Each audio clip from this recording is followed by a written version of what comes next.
Il y a une IA qui peut créer une fausse vidéo de toi, en train de dire des choses que tu n'as jamais dites, en quelques secondes, gratuitement. Et pendant que tu lis ça, des milliers d'ados scrollent sur un flux généré par des algorithmes qui savent exactement comment capter leur attention.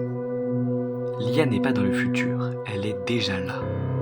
Dans cette vidéo, on va parler de tout ce que l'IA peut t'apporter.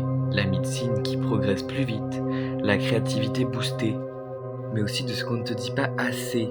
La désinformation, les deepfakes, la dépendance, l'impact sur les métiers de demain. Pas pour te faire peur, pour que tu comprennes vraiment ce qui se joue et que tu sois prêt.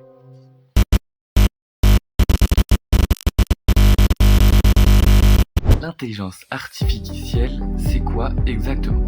En gros, des programmes capables d'apprendre à partir de données pour reconnaître des images, générer du texte, prendre des décisions ou prédire des résultats.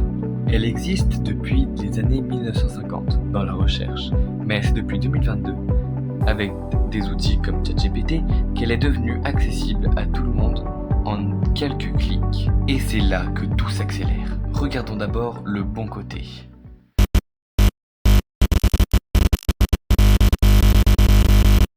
En médecine, l'IA aide déjà à détecter certains cancers sur des radios plutôt qu'un œil humain, seul, en repérant des détails invisibles à l'œil nu.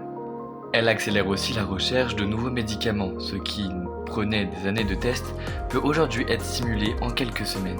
Des personnes malvoyantes utilisent des applications qui décrivent à voix haute ce qui les entoure. Des prothèses intelligentes s'adaptent aux mouvements de leurs utilisateurs. Ce ne sont pas des promesses lointaines, ces outils sont déjà utilisés aujourd'hui dans de vrais hôpitaux. Pour l'apprentissage, l'IA permet des cours adaptés au rythme de chacun. Si tu bloques sur une notion, elle peut te réexpliquer autrement autant de fois que nécessaire. Des personnes qui n'avaient jamais dessiné créent aujourd'hui des visuels. Des musiciens amateurs composent des morceaux. La créativité devient plus accessible. Des traducteurs instantanés permettent à des gens qui ne parlent pas la même langue de se comprendre en temps réel, à l'oral comme à l'écrit. Pour des élèves en difficulté ou en situation de handicap, ces outils peuvent littéralement changer leur rapport à l'école. Au quotidien, l'IA optimise déjà plein de choses sans que nous nous en rendions compte. Elle réduit les embouteillages en ajustant les feux de circulation en temps réel. Elle aide à repérer des fuites d'eau, à optimiser la consommation d'énergie des bâtiments, à prévoir des catastrophes naturelles avec plus de précision. Des associations l'utilisent pour analyser des images satellites ou repérer la déforestation en temps réel ou suivre des espèces menacées.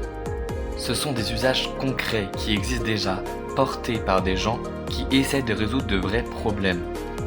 Alors oui, l'IA peut faire beaucoup de bien. Elle peut soigner, apprendre, créer, protéger.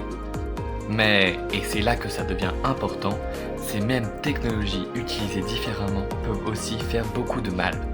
Un même outil peut soigner un patient ou fabriquer une fausse preuve, prédire un cancer ou prédire et influencer tes comportements.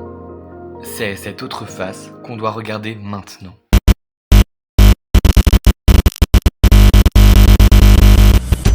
Premier problème, la désinformation. L'IA peut générer des textes, des images, des vidéos entières qui semblent totalement réelles.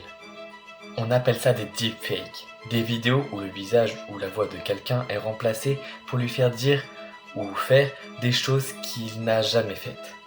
Ces vidéos ont été utilisées pour usurper l'identité de personnes publiques, propager de fausses informations pendant des élections ou piéger des personnes. Mais ça touche aussi des personnes ordinaires, des ados, des inconnus, dont le visage est utilisé sans leur accord, dans des contenus truqués, parfois humiliants. Le vrai danger, ce n'est pas seulement la fausse vidéo, c'est qu'on commence à douter de tout, même de ce qui est vrai.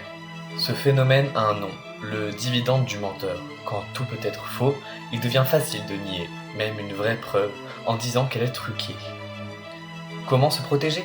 Vérifier la source avant de partager, chercher si l'info est reprise par plusieurs médias fiables, se méfier de ce qui provoque une émotion trop forte, trop vite.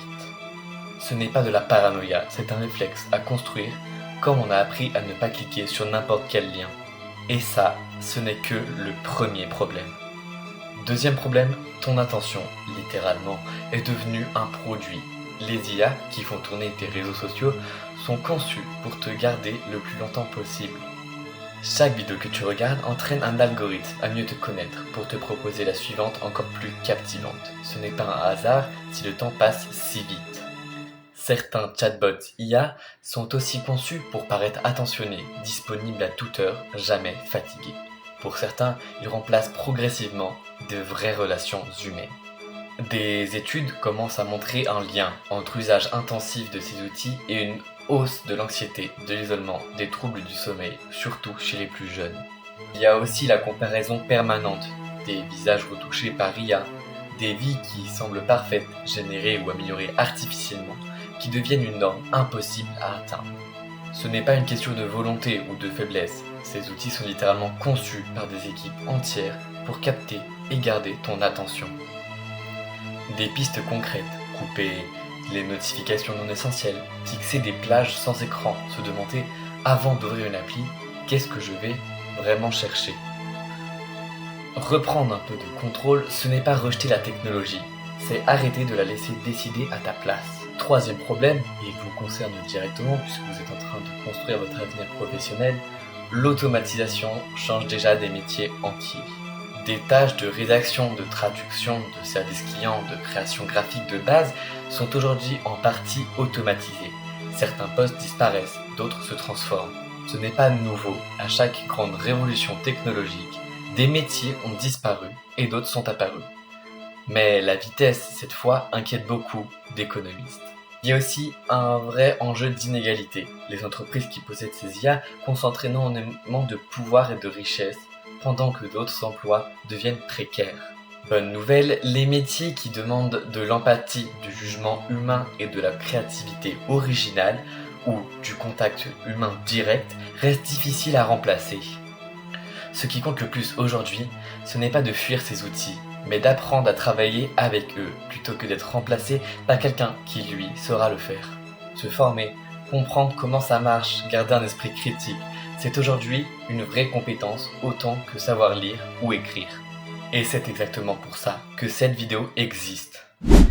L'IA n'est ni un monstre ni un sauveur, c'est un outil extrêmement puissant, créé et utilisé par des humains, avec toutes les bonnes et les mauvaises intentions que ça implique. Elle peut soigner ou tromper, connecter ou isoler, libérer du temps ou en voler des heures entières sans qu'on ne s'en rende compte. La vraie question n'est pas pour ou contre l'IA, c'est est-ce que toi, tu sais comment elle t'influence et est-ce que tu gardes le contrôle sur cette relation? Vérifier une info avant de la croire, faire une pause avant de scroller encore, se former plutôt que subir. Ce sont des petits réflexes, mais ce sont les vôtres. Merci d'avoir regardé jusqu'ici. Si cette vidéo t'a fait réfléchir, elle a rempli sa mission.